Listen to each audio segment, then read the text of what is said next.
So I think we talk a lot about contracts being a professional and that we are all professionals. And so when you think about contracts as a profession and being a part of that, you really want to have something that demonstrates to the outside world that you are competent and proficient in your craft, so to speak. And I think NCMA and NCMA certification programs really do that, regardless of which one or all of them that you may choose to obtain. I chose the CFCM because most of my career has really been supporting the federal government. And so the CFCM is really based on the federal acquisition regulation and really hones in on those specific competencies. So I thought it was a great place for me to start with my credentials. And I think that it really has served me well. I think that what I have found both when I was studying for my CSCM and leading contract teams and of variety of size, it's kind of contagious, right? So when I decided to take the CFCM, I was a part of the CMLDP. And it seemed like once one person did it, we all kind of followed suit. So I really do think that when you see your peers obtaining a credential, you really want to strive for that. So it helps you demonstrate competency and professionalism inside your company to your customers. But I think it also helps when you look around and you see people who are of the same ability, years of experience, right, competency, that they're striving to be better, and it makes you want to be better. And I think that that was part of kind of why we all started obtaining our CFCM when we were in the CMLDP together. But it really has helped. I think that also as a leader, not only for yourself, you want to be confident, but also you want to demonstrate your commitment to the profession, to your teams, to helping them learn and grow.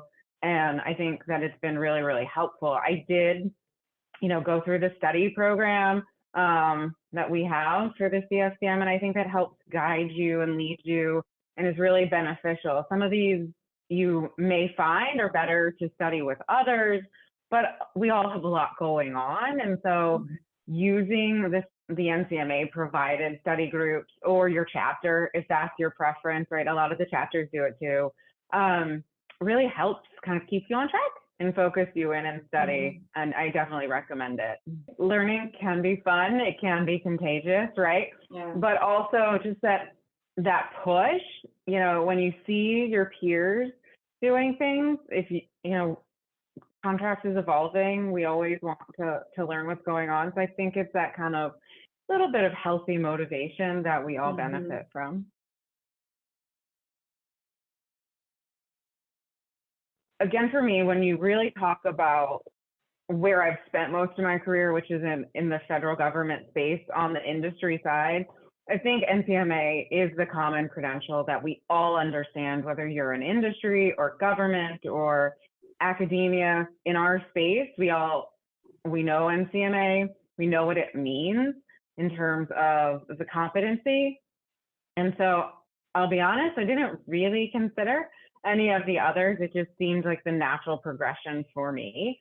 But I think it's well understood. And as we work towards common language, it becomes even clearer to all of us what the NCMA credentials mean. I mean, there's certainly other industries out there, associations that maybe are a little bit more niche, right? But for contracting with the federal government, NCMA was the obvious choice.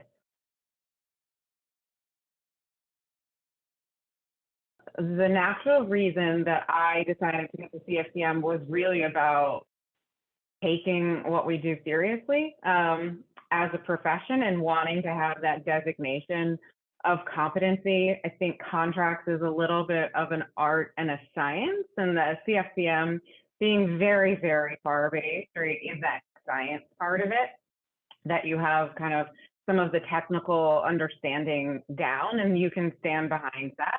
And it helps you also lend credence to kind of what you do and why you're saying it, right? That you actually know what you're talking about.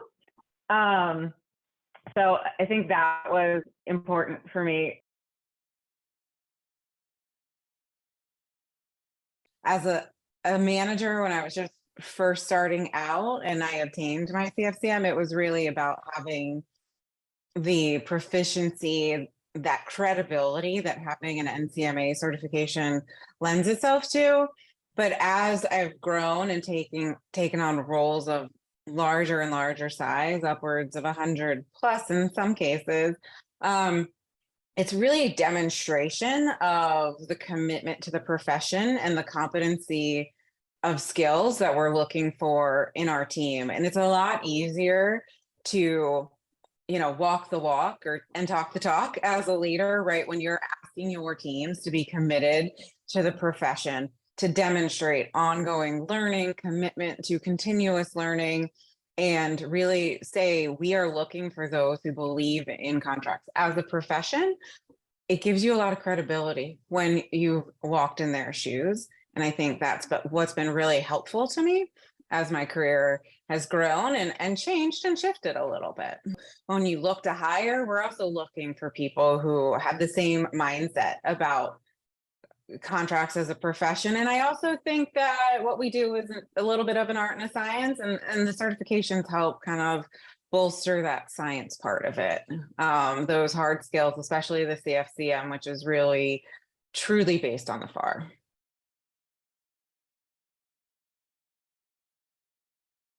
As you know, contracts isn't a changing profession. The regulations are constantly evolving, shifting, and having to take CPEs or continuous professional education hours to maintain your certification also helps you stay plugged in and engaged in what's going on in our profession and also with the community. So I do think that having that requirement forces you as an individual, and for our teams, right, we can help shape the training environment for our teams by using the CPE requirements, the topics from the contract management standard that our focus is to kind of plan out the training for our teams to help them achieve not only the original certification, but as they go.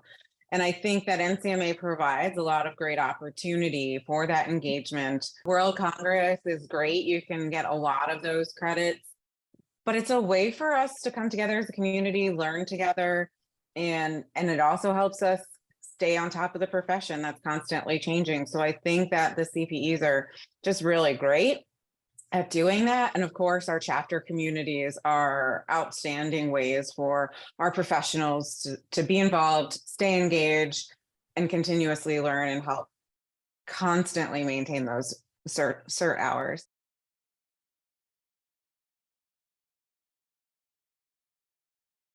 The CMLDP is how I began to engage with NCMA on a national level.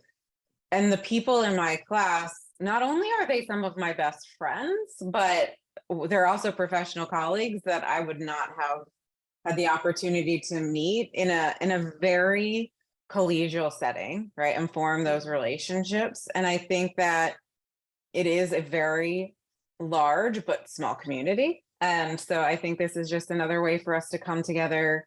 We learn, but then we also talk about problems and how to solve them and people's experiences. And that's all a part of this profession.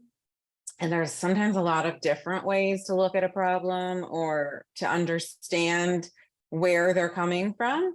In some cases, it's a great opportunity to ask the people sitting on the other side of the fence, just like how they view it. What we can do, in my case, in industry to help the government's jobs be easier. So I think it's really just talking and understanding each other.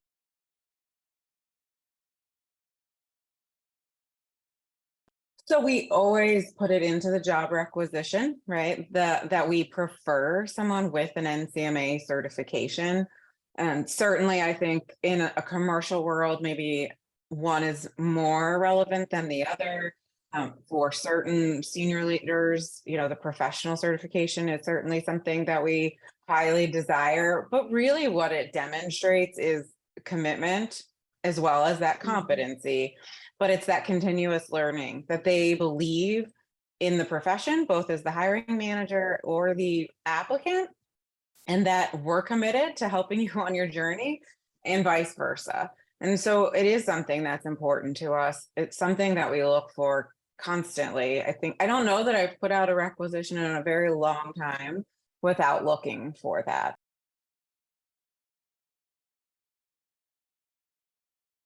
We use it all the time, right? Taking the CMS as that framework, and then underpinning it with the training that we want to accomplish in a year is really the way. And the CMBOK is also a great tool to help look at the topic areas.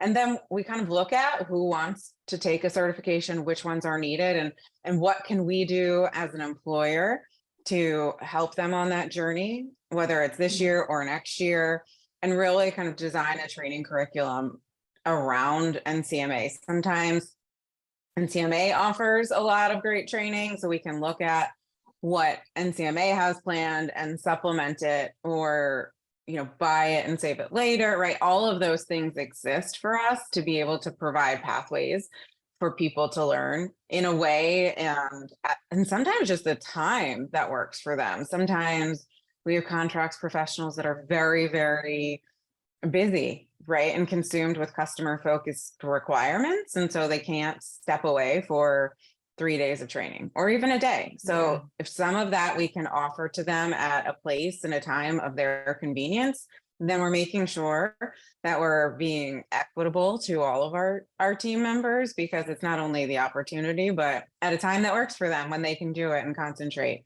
Because we want to make sure that everyone is continuing to grow on their journey and learning topics and information that's right for them. Not all of our professionals want the same entry-level training.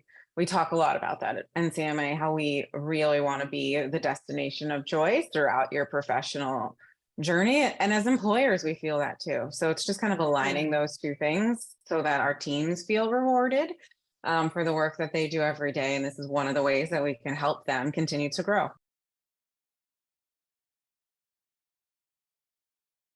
I do think NCMA helps with that a lot with our in-person activities, because you can kind of knock it all out in one bite. And I think that our focus on having them be within a certain period of time prior to that renewal is also helpful. So I can't go back in the Wayback Machine and pull something from like 2005. I think all of us that obtain a certification or are engaged with NCMA are committed to the profession, right? And so it's just that constant reminder that our profession does change a lot. The regulations change a lot. And it helps us just push to stay involved and informed and engaged and really learn what everyone out there is doing. Our government acquisition professionals, our industry, academia, there's some really cool things going on out there. If you want to hear about it, be a part of the conversation. And so I think that staying involved that way makes it pretty easy to obtain them. As long as you're just constantly participating. So you don't really get to fall off the cliff. Probably there's a lot more ways than people think. And I think also the chapters do a great job of helping our members learn in a way that suits them. So, pre-COVID, a lot of things were in person, and I know some of that has shifted. And it hasn't shifted back to in person because that's not what the members want. And so I think that for all of our members, all of the chapter activities are open to everyone. And so you can find enough training out there to not only understand what you're trying to learn, maybe about a specific problem or challenge that you're having at work, but to accomplish a CPE's.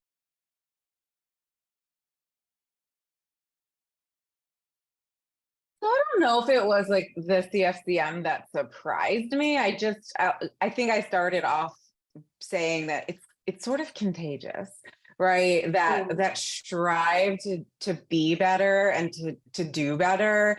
And when you are working side by side with people that you're about the same skill level or age and your friends, you naturally can sort of challenge each other. And I don't think that's a bad thing. I think that encouragement that comes very organically from teams wanting to be the best that they can, whether it's they set up their own study group or they all commit to doing it together, is really fun because it is like a team.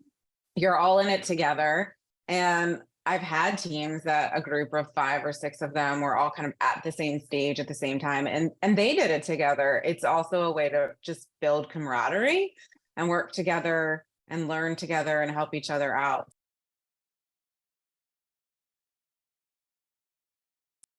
The answer should just be yes. I don't think there's any downside to it. It's a great thing. NCMA certifications, whether regardless of which one it is, you're learning something new. You're investing in yourself. You're trying to be your best. And even if you decide not to take the test or to take it in a year from now, that's okay. You're committed to the profession, to learning, and to being the best version of yourself. I don't think anything bad can happen from it. And so if you're thinking about it, if you're scared, talk to some of us. We can tell you that you'll survive. But anytime you invest in doing something for yourself, I don't think there's any downside. I think the NCMA program for certifications is wonderful. And, one of my goals for this year is to take the CPCM. So, we're always learning, we're always growing, and that doesn't stop.